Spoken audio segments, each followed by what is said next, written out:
Hello, everyone. This is yet another episode of Career Talks, and in this episode, we'll welcome Christopher Madan, who is quite an unusual senior researcher who actively helps his mentees in transitions outside of academia. Christopher Madan PhD is an assistant professor of psychology at the University of Nottingham in the UK. He has a broad range of research interests, but primarily studies memory, aging, and brain imaging. He completed his PhD at the University of Alberta in Canada in 2014, which included a one-year visiting scientist position at the University Medical Center, Hamburg-Eppendorf in Germany. He then worked as a postdoctoral research fellow at Boston College in US for 3 years. Chris uses a combination of cognitive psychology, neuroimaging, and computational modeling methods in his research. He also has done work related to open science, mentorship, and implementing learning science strategies in other fields. Hello, Chris. Great to have you. Thank you so much for accepting the invitation. And we're looking forward. Yeah, thank you for having me. Thank you so much. So, how did it all start? So, I guess up into high school, my plan was be a medical doctor. And when I got to kind of the summer times between university years, wanted to have some job and kind of, anyways, do something kind of useful. And in the summer between ending high school, and it was the year just before starting university, and then first year of university, then I worked in a supermarket kind of place that has like sells produce and clothes and toys and all of that. And I was in the leisure section, which was toys and barbecues and that sort of thing. And I didn't enjoy doing that very much. Kids come and knock out, like pull toys off the shelves and it'd be scattered everywhere, and setting up barbecues, and like I did that for the 2-month kind of summer. And as soon as summer was done, then I was done with that. But that from that part of the inclination was not just, let's say, have a job in those kind of summer months, but something that I'm being paid, but also that I'm learning and kind of developing from it as well. So then within the kind of few months after that, I at least somehow came to the idea of I wanted to work in a research lab over the summer, like for those intermediate summers. So then I started contacting researchers at the university I was doing my undergraduate studies at, and seeing who might want to kind of effectively hire me over the summer to be involved in research in some capacity.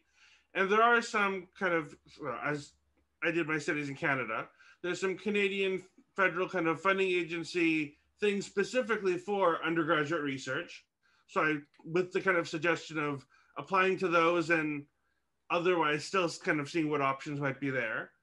So some people said they already have someone lined up and kind of they're at capacity in some sense, or otherwise like we're taking time off for like their own summer sabbatical, whatever. But I met with a few people, and some were willing to kind of apply with me. I'm only allowed to apply once, but we're kind of supportive to that degree. But one professor in particular, he happened to have kind of just started and had been there for only the few months then. And he guaranteed that even if I will apply, but if I don't get it, then he'll pay me from his startup funds. And in a sense, either way, I have a position. And then I started volunteering in his lab pretty much right away. So from October of that year, I was doing research as a volunteer and reading papers and starting to program a kind of psychology behavioral experiment. And that went over a long time because like the lab wasn't really a lab even yet. Like he just started there, people starting to contact him. A few months later, we started having lab meetings. But then in those summer months and kind of in between and later on, I also took kind of research courses for credit and did a lot of research as an undergrad. I liked what I was doing. And with respect to the kind of plan of being a medical doctor, I'm not sure if it was really my plan or just an ideal that was set. But I didn't like dissecting things or memorizing like random like anatomical terms. So that didn't work as a actual plan. But then I initially was in neuroscience, which I think even to this day is a good thing because that gave me some background in chemistry and physics and physiology, because that's those were required like kind of classes to take. Didn't have a high enough GPA to stay in neuroscience. Is a little bit focused on more cellular and physiological and memorizing anatomy terms and random things about cell potentials and stuff that I didn't do well at. But even then I was more interested in, let's say, cognitive neuroscience. So the interface between psychology and neuroscience. So I shifted over to kind of officially then being in psychology, and it didn't really change what I was taking psychology classes anyway. But there, then Mark shut up a bit because I much more enjoyed what I was doing. Finished my undergrad, went straight to applying to PhD at that same university. Probably not a great pun, but I only applied there to stay working in that same lab and to some degree continue what I was doing. I enjoyed who I was working with. I enjoyed the topic, and I kept going. So then continued through in doing kind of cognitive neuroscience, behavioral research, learned some MRI things along the way. That part, actually, the university didn't have that many researchers doing kind of fMRI to look at brain activity and how that relates to behavior, that other MRI researchers. So I actually spent a year in Germany and got funded to do that. And that's where I more so learned how to do the brain imaging stuff. And then finished my PhD, went to do a postdoc in Boston, and a few years later started as assistant professor in the UK at the University of Nottingham, and that's where I am now. In Welcome Solutions, we help highly educated professionals with navigating towards their dream careers. We offer intensive career rotation courses, combining self-discovery with practical information about the job market. We also work on our own educational materials such as books and self-navigation manuals. Our new tool, the Odyssey test, will help you discover what your natural way of creating value in the job market is and which working environment will fit you best. If you'd like to stay in touch with us and receive monthly updates, please subscribe to the newsletter.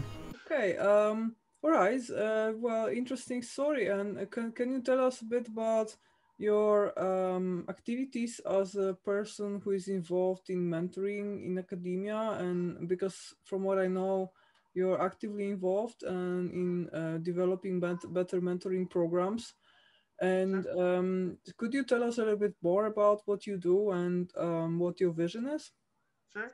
So I guess I'll start with it. I think that's kind of started from an early stage even. So for instance, when I was still an undergrad, I think it got published into me being a grad student, myself along with someone, a friend at the time who's in a different kind of science department, wrote a paper about undergraduate research and why that's useful in kind of a reflective way, in a way that was actually more so intended to faculty and career advisors, to why they should kind of convince isn't quite the right word, but like suggest to at least some students about why those students might want to do undergraduate research, and why that's a thing that's kind of a valuable skill beyond research as a career. So that was kind of probably my first paper that I would count as like a mentorship thing, even though I was doing it as an undergrad, really. But most recently, what I've kind of my view and kind of what I've been doing is, so when I was a postdoc, as you kind of have to do, I applied to lots of different universities for faculty positions, but I also thought I should scope out non-academic positions as well. And at least given my own backgrounds and interests, and I guess partly also from people that I'd met at conferences who, in a sense, let's say, were doing their own PhD or postdoc at the time and progressed into non-academic positions, I looked into kind of software developer, programmer kind of background, because I can do that, like in terms of a skill set.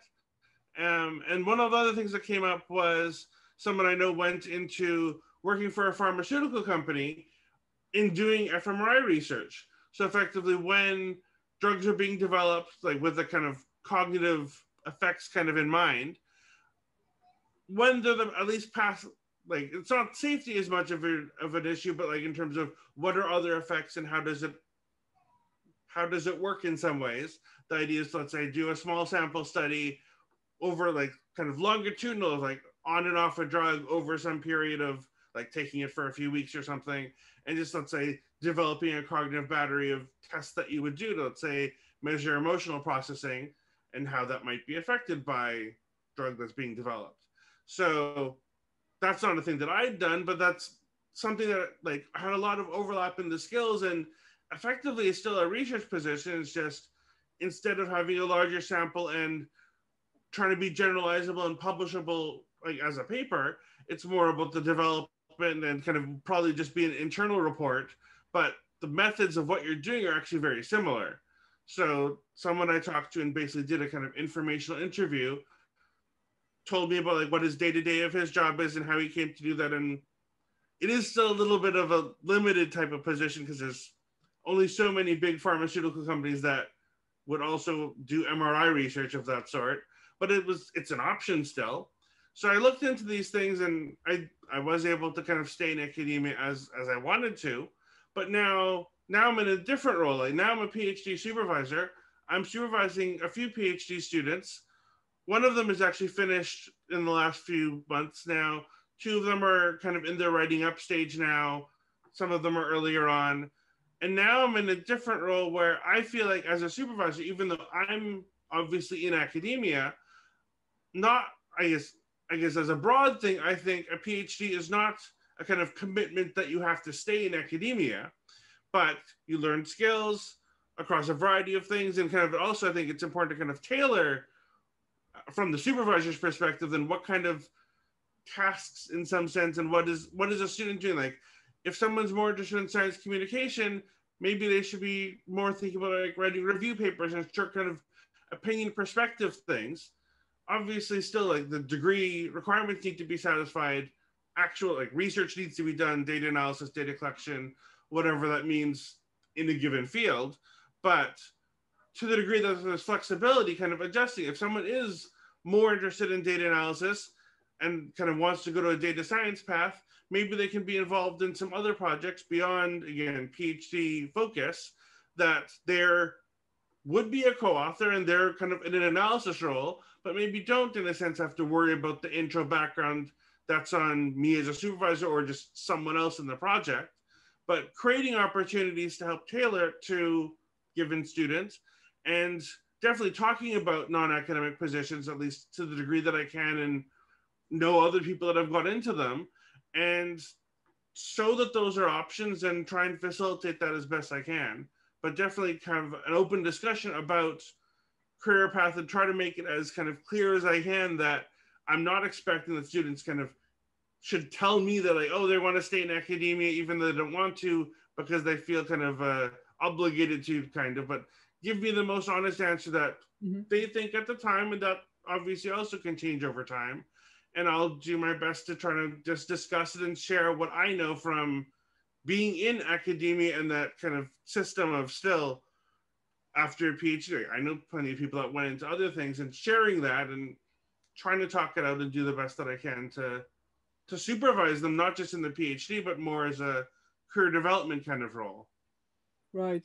It's very important what you're saying, because I personally know PIs who share this common misconception that leaving a PhD and leaving academia is a failure, and there are still, I think, lots of senior researchers who unfortunately have that view.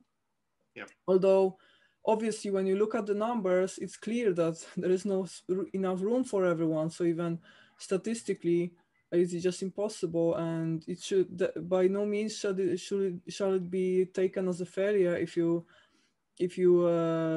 shift towards industry. But still, there are still islands where leaving academia is perceived as failure. So great that you help your students, support them to choose whatever career they might be willing to try. So actually, I would like to explore more on this topic. So do you also like share your personal views and maybe some of your personal discoveries about like with respect to your students' talent? So if you, as a supervisor, notice a talent, do you also share with your students and suggest them that perhaps this specific skill might be useful in specific industry or type of job?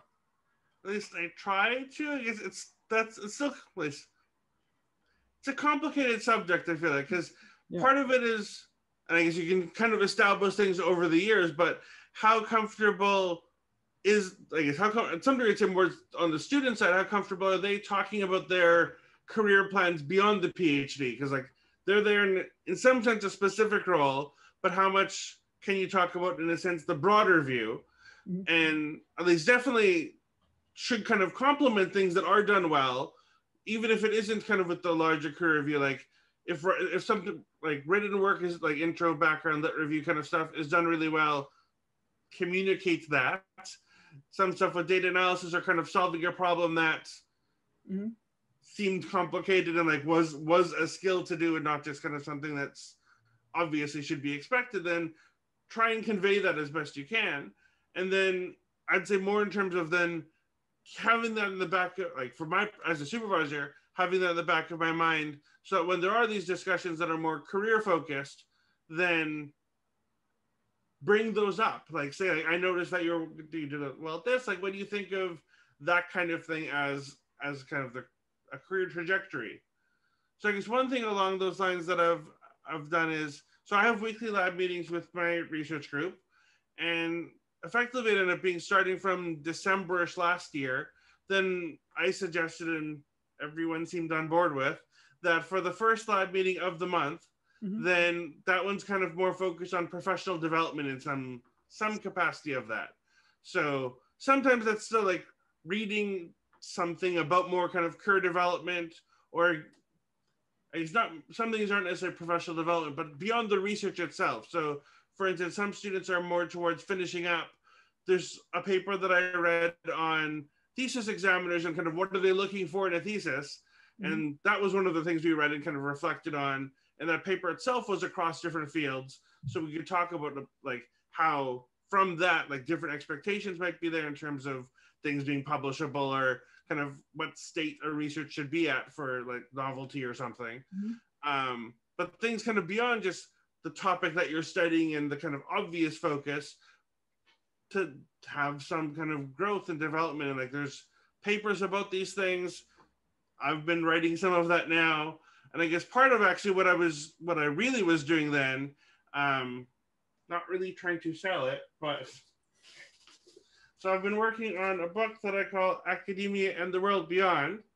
And effectively what this has been is early, I guess, before the pandemic and up until around, I guess, partway through this year, I've been interviewing people that went into academic or non-academic positions that all have done a PhD, most of them in psychology and neuroscience, partly to kind of just have a more focused relevance, and to talk about some degree what we're doing now. Like, what is their career trajectory? What is their daily life in their position? What is some advice that they wanted to share?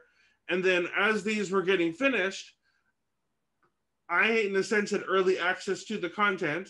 So I would pick a few of them and kind of assign them to students in ways that I thought that they like particularly might getting something out of it.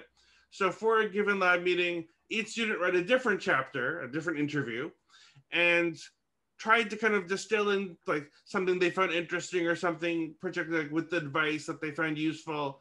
And then the lab meeting was the discussion of that. Everyone had access to, in a sense, all of the chapters that were being discussed, but I assigned them to each read one. So it's not like we're just talking about a specific interview, but that is an option if someone else wanted to do it that way. But it was more so like everyone take turns, like in the same week, reading a different one, things can be shared. You'd know which one, like I sent the email to everyone in advance saying who's reading which. So if someone wanted to, they could look into the like a non-assigned one anyway. And then we did that for a few months. And then, and otherwise still, like it was still sprinkled in with having more kind of open discussions. But this helped facilitate some of those discussions then too. And I guess partly a thing that in a sense only I could do is also, I could talk a bit about the background of like how I knew the person and things that I knew that I did that maybe weren't represented in the interview anyway, because I'm the one that interviewed them. And then kind of give a little behind the scenes of something interesting then too. But yeah, that's what we did for, I think ended up being three lab meetings worth. It ended up being spread out over more than 3 months because we didn't always stick with this. But again, that was, at least my approach was definitely to use that to help facilitate the idea of non-academic jobs are okay. These are things to talk about. And then also a bit about like all of these people did a PhD, and in the interview, that is one of the early questions, like what was their PhD in, to try and make them relatable and then see where they went after that point. Great. Could you please show us the book once again so that we can see a cover? Okay. Yeah. Now I see the cover. Okay, there we go. Sorry. Yes. I unhid my view so I could actually see what I'm showing now. Yeah. So when is it available? So it's somewhere October, November-ish. October, November-ish. Yeah. This actually isn't the real book. This is me. This is the final cover, and I wrapped it around another book for now. But okay. But I have seen the content, obviously, and then hopefully get proof soon and all of that. But yeah, sometime October, November, that will be online. Cool. All right. Looking forward. We'll link the book here as soon as it's out. Perfect. Well, that sounds, I mean, that's really bold on you, given that from what I know in the UK, the PhD programs are only 3 years, right? So if from the first day you kind of give that time to your students to develop themselves beyond the research projects that might leave them with little time for research, but it's great on you that you give it a try and give them space to develop themselves. Actually, to properly develop your career, it's good to spend at least 10% of the time, working time on broader professional development, not just like daily duties, I think. So great that you give them incentives to do so. So do you already have some alumni from your lab that like, so there's one that's actually, I guess, from my lab, and then there were some people that I had some supervision role, but were actually like primarily in someone else's lab, and I was involved for years, but like effectively things that started before I was faculty. So 2 people have gone in, well, I guess 3 people have gotten into data science. One person after a research master's that was still, I think it will end up being 3 years. And then 2 people after they finished their PhD are in data science roles. That's what all of them are so far, I guess. Right. Well, it makes sense. I mean, for people with this set of skills, this is the hottest, part of the job market to go to, I guess. That's also a common exodus from cognitive science here in the Netherlands. I think the data science is the biggest, the most common choice.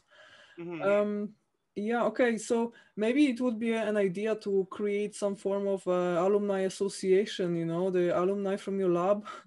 Perhaps when they become success in industry, they might also support each other or mentor your junior students later on. I'm sure they will be grateful for the opportunity that they could already start developing their careers once working for you. So for sure, I think I'm sure they will remember working with you greatly. Like, I mean, in very positive way, because it's quite uncommon, I think. So it's either that supervisors actively dislike the concept of leaving academia, or they tolerate the willingness to do so. But it's quite uncommon, I think, that they openly support the efforts to build careers in industry. So I think in that sense, you're quite an exception still. Well, that's great to hear. I think you're a great example of a person. I guess my view, like, I guess one thing you said a bit ago was that, in a sense, maybe more senior faculty would be more so thinking like someone should, like the trainees should stay in academia. I think that's probably biased by how the job market they were in, though I would hope that they would kind of update their priors based on students in between, like not just their own experiences, but if they've been supervising for a long time because they're senior faculty, then students finishing and seeing how they did in terms of being able to find positions that they liked. But the reality is there's only so many academic positions. More students are getting PhDs than new positions being created in academia, which in itself, my view is I don't think that's the problem. it's the view that the PhD is, in a sense, an implicit or some sort of commitment to staying in academia, which is where things go wrong. Mm-hmm. And just, if someone wants to learn things and kind of, even, well, I guess, trying research, hopefully, PhD is a little bit more than trying. Like, it's many year commitment on both the supervisor and the student. But just, there's so many things that, in a sense, like, again, like data science, or I guess one person I know effectively did a postdoc in a university library afterwards and helped other researchers then from the library perspective, but also knows how to do research because did a PhD, and then now works for large company that helps with like data repository kind of stuff.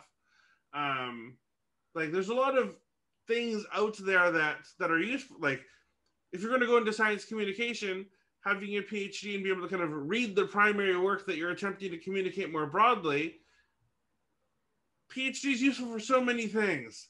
We shouldn't box it in and say this qualification is only relevant for a research career, but there's so many things it's useful for.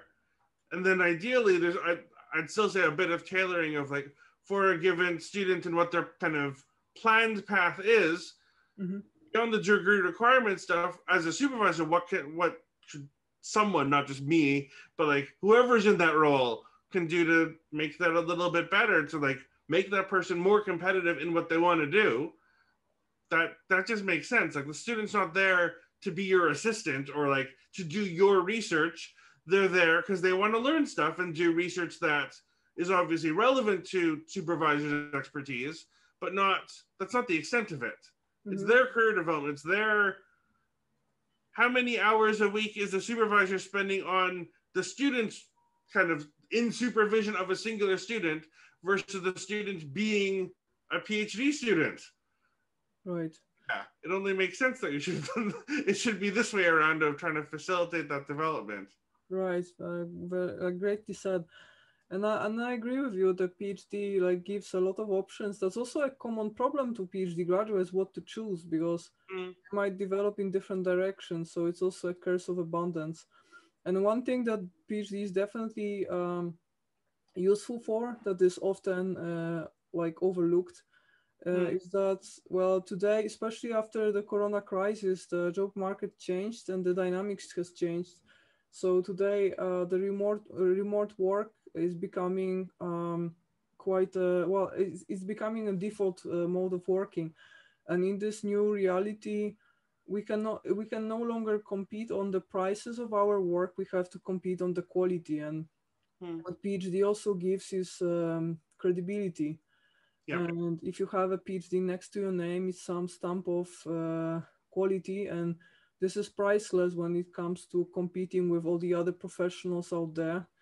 And yeah, this is at least for me, I feel that wherever I go, and I not only work with PhD graduates, but I also, I have also contacts in entrepreneurial circles here in the Netherlands, and I have a lot of different collaborations and possible future projects. And I always have this feeling that PhD gives me credibility is probably the best part of it.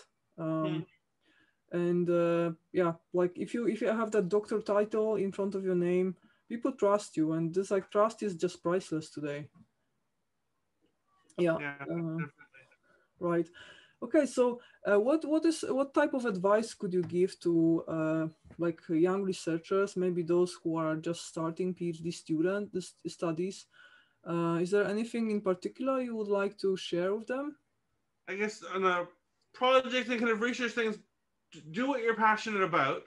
But I think it's also important to, and you've already kind of said, but like take some time to reflect on your own development, and in a sense, what are you good at? Like, there's a large array of skills that are necessary, or at least relevant to varying degrees in being a researcher. So some of those are definitely more day-to-day, like say writing and data analysis. Some are a bit less frequent, like, and not as straightforward right now, like let's say public speaking, but those you probably are expected to do some presentations during a PhD, even if just at internal conferences. Again, current circumstances are a bit different, but how comfortable do you feel with public speaking? You probably have some idea, even without having to do it like in the PhD itself. Some people enjoy talking about what they're doing. Some people don't want to be on the stage, and both of those are perfectly fine as answers. But I guess first is thinking, what is your kind of current skill set? Like, what do you like? What do you not like? Those are also acknowledging that that's not a static thing. Even if you kind of feel like you're not good at something, especially during a PhD, that's a great opportunity to try and change that, and probably something to discuss with supervisor of like, okay, I don't think I'm great at this. They can also give you some feedback potentially on how they view, and maybe your own kind of self-efficacy kind of estimate might be off. Like maybe you're a lot better than you think you are from the supervisor that has a broader view of things than you, more focused on yourself. But even then, how can you get better at it? You can do so much, but if your supervisor is aware, things could be like more opportunities could be brought up of like, okay, there's this thing where someone needs to present or just like do a guest lecture in the class to try and get better at it if that's something you want to. Like it's not to create more stress for no reason, but skills can be changed, and that's part of the point of the PhD anyway. And then think about what careers might align with that, and like from an array of them. And again, there's lists online. In my book, I'll talk about some of that stuff there too. There's plenty of resources to find possibilities. And then ideally see if you can find someone that's, let's say, a recent graduate from where you are, or someone you met at a conference or something. And say that LinkedIn could be good for that, of add people when they're kind of grad students or postdocs elsewhere that you meet at a conference, and then a few years online, easy enough to look up where they are now. And then talk to someone who's in that position, and that effectively is this informational interview about like, what did they like about it or not? So you can be as informed as you can, and see, again, it's mainly to see what's out there and how those align with your own skills. Right. Great.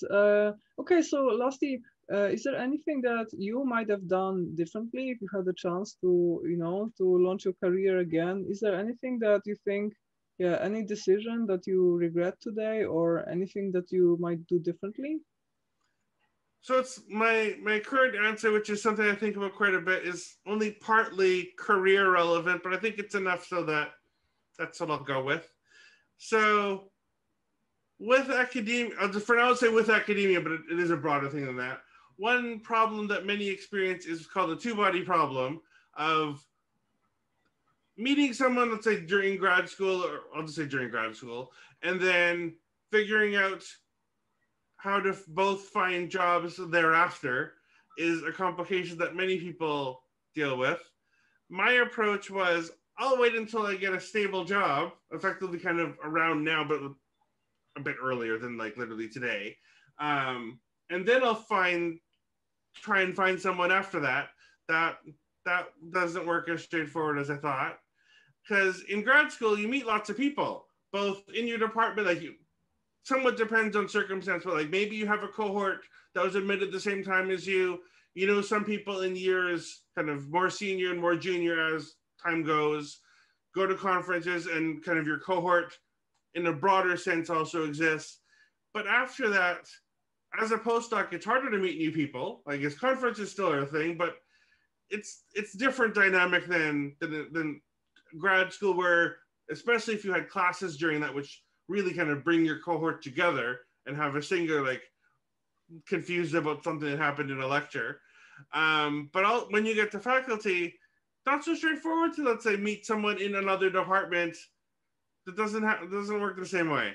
Or even outside of academia, just how to meet people.